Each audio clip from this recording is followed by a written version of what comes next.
Okay, we're ready for step 19, and I apologize that step 18 kind of went to step 19. I made the front bumper into two sections there, but all right, let's swing around here to the back of the truck.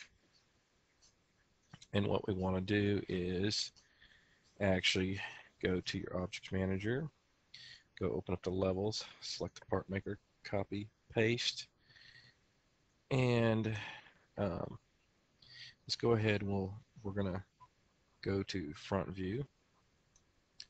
And what we're going to have to do here is go to Edit, Config All, select back here, select your viewport, and navigate and get the rear reference image no hyper for us.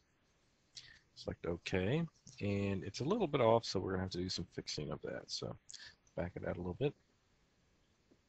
It's too long, so we want to shrink down this so that it fits.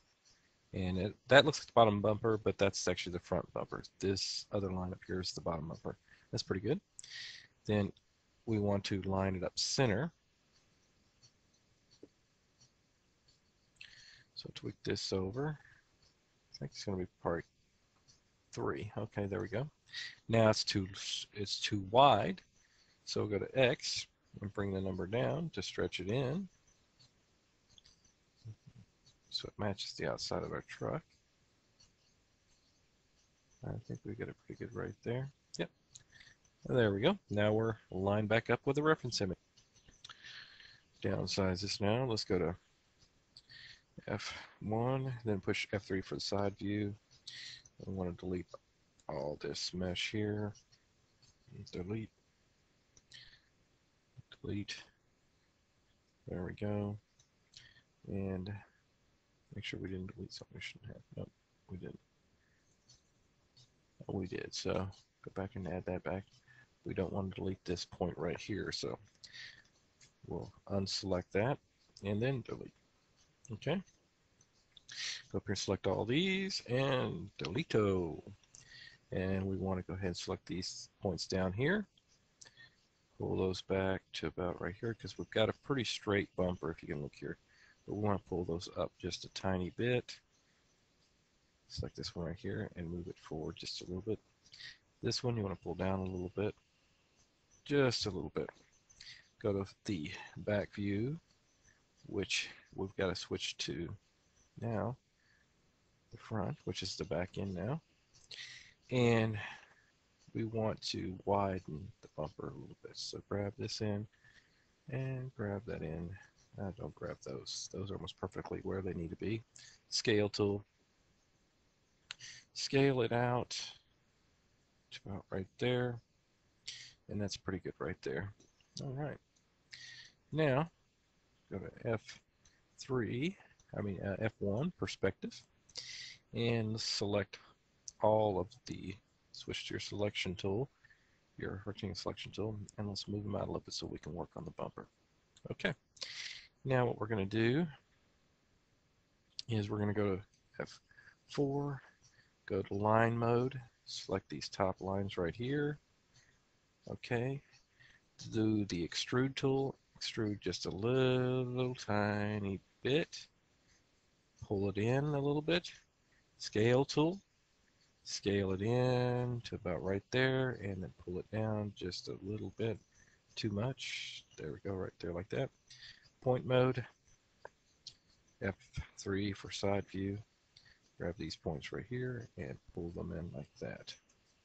Okay, go ahead and pull that one in a little bit more. Okay, we've got that, and now we want to go back to line mode. All those lines should still be selected. If not, select them again. Do extrude, extrude, and that should be pretty good like that, but we'll pull them down just a little bit. Then go to points mode,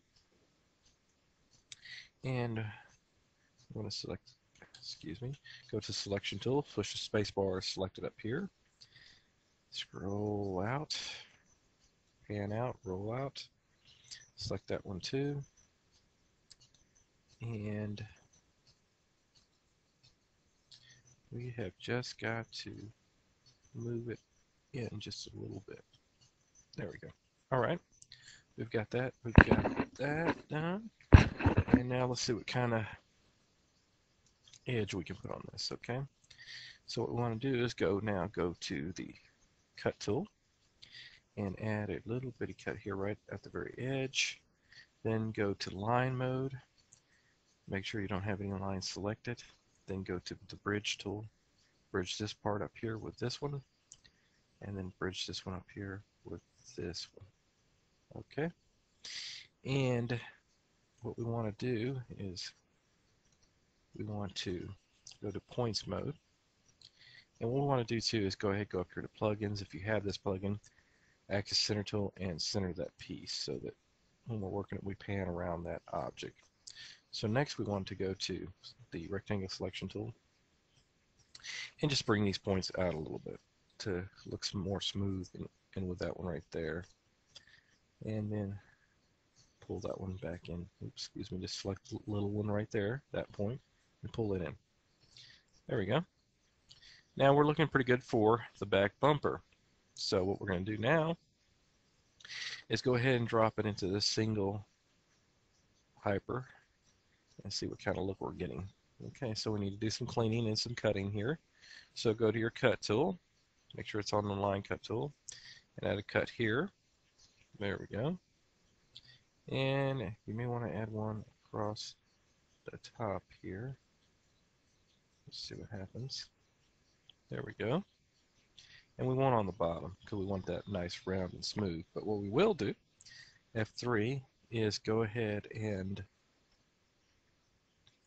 pull these in right here to make it a little smoother on the bottom. There we go. That looks a lot better, doesn't it? All right. So there's the first part of the bumper done.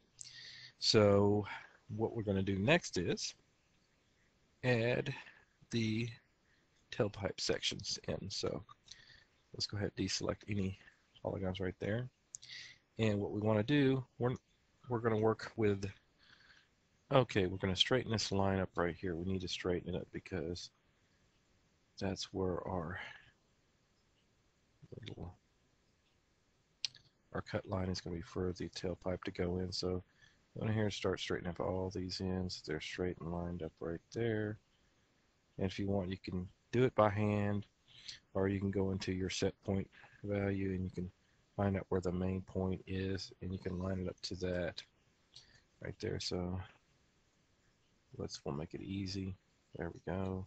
We need them all straight because we're going to make a cut here and we want the cut to be straight. So, and to follow the line of this one right here. So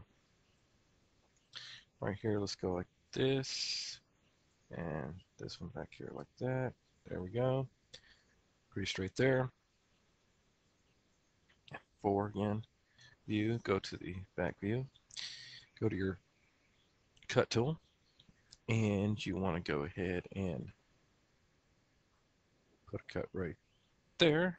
And see, we're getting a bad cut there, so just go ahead and go to the line cut and make sure this is unselected so we cut all the way through the mesh.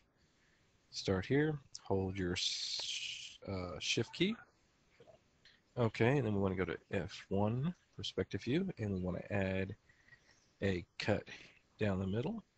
So once again, we go back here, select the loop cut, and make sure you get back over